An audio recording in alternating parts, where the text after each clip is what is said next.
Guys, ke depan aku ni adalah sebuah skuter 150cc Modenas Elite 150S. Motor ni memang sangat cantik bang. Okay, ini adalah salah satu skuter daripada Modenas yang bagi aku design dia memang sangat lawa. Dia futuristik sikit, nampak macam moden lah. Okay, skuter ni dikuasakan dengan enjin 149cc, single cylinder, 4 stroke, 14 horsepower dan 13.5 Nm of torque. Untuk pakai pusing-pusing bandar, pergi kerja ataupun sekali-sekali pergi long distance ride memang sangat sesuai lah. Untuk seat height motor ni kita boleh nampak ni, seat height dia bang 770mm.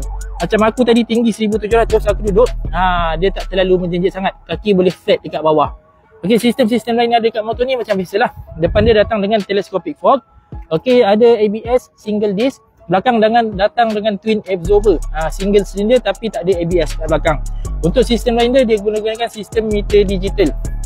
Okay, kita tengok meter dia. Menggunakan meter digital, nampak tu, tapi hitam putih je lah. Okay, sekarang dah tak pakai kunci, semua pakai keyless, so dia mengikuti perkembangan semasa. Okay, dekat depan ni kita boleh nampak sebelah sini ada satu kompartmen. Bagi aku sangat luas lah kompartmen ni. Okay, sebelah sini pun ada satu lagi kompartmen, pun sangat luas juga. Macam-macam barang boleh letak kat dalam ni ya. Okay, untuk motor ni ada USB port kat bawah sini. So kalau korang nak charge phone ke, nak cocok motor play ke ataupun apa-apalah yang menggunakan elektrik, boleh guna dekat sini. Saiz tangki dia, okay, 12 liter.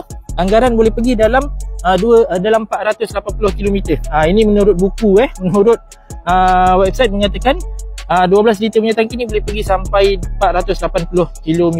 Bagi aku jauh lah. Okay, kita tengok balik kat bawah seat dia ni. Seat dia. Okay, seat dia bang, bawah dia memang sangat luas. Saiz 23 liter. Saiz 23 liter, macam-macam barang boleh letak ni. Kalau nak letak baju hujan ke apa-apa barang lain lah. Barang keperluan memang sangat sesuai. Dah tak payah pakai top box lah. Tapi kalau korang jenis suka bawa banyak barang macam nak pindah rumah, korang belilah satu top box, boleh masuk, boleh pakai Okey, untuk footrest dia pula ni. Footrest dia. Nampak tak? Okey, tengok letak kaki aku. Bagi aku okey, selesa. Okey, kalau kita pergi long distance jalan jauh, penat sikit, boleh letak kat depan macam ni. Letak kat depan sini boleh, dekat bawah macam ni pun boleh. Kita tengok dekat sini ada satu handbrake. Kita tarik, tolak. So dia handbrake. So motor tak boleh gerak lah. Buka balik, release, kita tarik saja. Dia auto release. Okey, kalau kita tengok pada depan ni kan, sangat cantik. Nampak tu? Memang sangat lawa Bagi aku okey, bagi aku lawa. Aku bawa pun motor ni tadi, seronok dia fun lah, bawa motor ni fun lah. Kalau korang nak bawa pusing-pusing bandar kan, pergi kerja, bagi aku okey. Cuma top speed aku tak pasti lagi lah. Kalau korang dah pernah try top speed, korang cuba komen kat bawah berapa top speed Modenas Elite 150S ni. Okay, so kalau korang nak aku review motor lain, korang boleh komen kat bawah lah motor apa yang korang nak aku review. Nanti aku akan review untuk korang.